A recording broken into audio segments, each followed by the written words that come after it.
Hello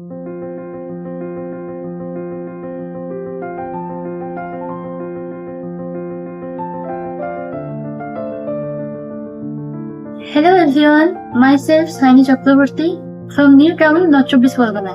My last qualification is MA in English.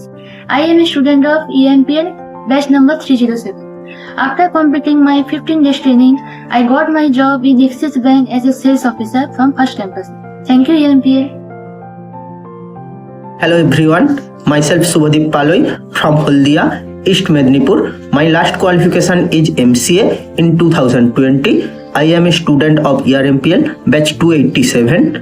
After completed my 15 days training, I got my job in Axis Bank as a sales officer from my first campusing. Thank you ERMPL. আমার নাম চন্দন সাউ, আমার বাড়ি পুরুলিয়াতে। আমি ERMPL training করে first interview পাই axis ব্যাংকে।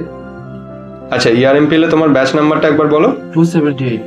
আচ্ছা, 278 নম্বর batch থেকে তুমি ট্রেনিং কমপ্লিট করেছো। আর ট্রেনিং কমপ্লিট করার পর তুমি প্রথম ক্যাম্পাসিং কোন ব্যাংকে পেয়েছো? Axis bank. অ্যাক্সিস ব্যাংকের অন রোল না অফ রোলে? অফ রোলে। অফ রোলে প্রথম ক্যাম্পাসিং পেয়েছো। আচ্ছা, সেখান থেকে তোমার সিলেকশন কমপ্লিট হয়েছে? অফার লেটার আছে 10 ডিসেম্বর। 10th ডিসেম্বর তুমি হাতে অফার লেটার পেয়েছো।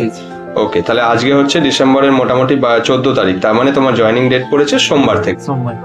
ওকে ওকে, বেস্ট অফ লাক চন্দন। তুমি তাহলে নতুন, এটা তোমার লাইফের ফার্স্ট জব, তাই তো? ওকে, তাহলে কন্টিনিউ করো এবং আগামী দিন তোমার বয়সে যারা আছে তাদেরকে আরো এনকারেজ করো যাতে ব্যাংকিং সেক্টরে তারাও তোমার মতো একটা ভালো জায়গায় যেতে পারে। Okay, thank you. Thank you.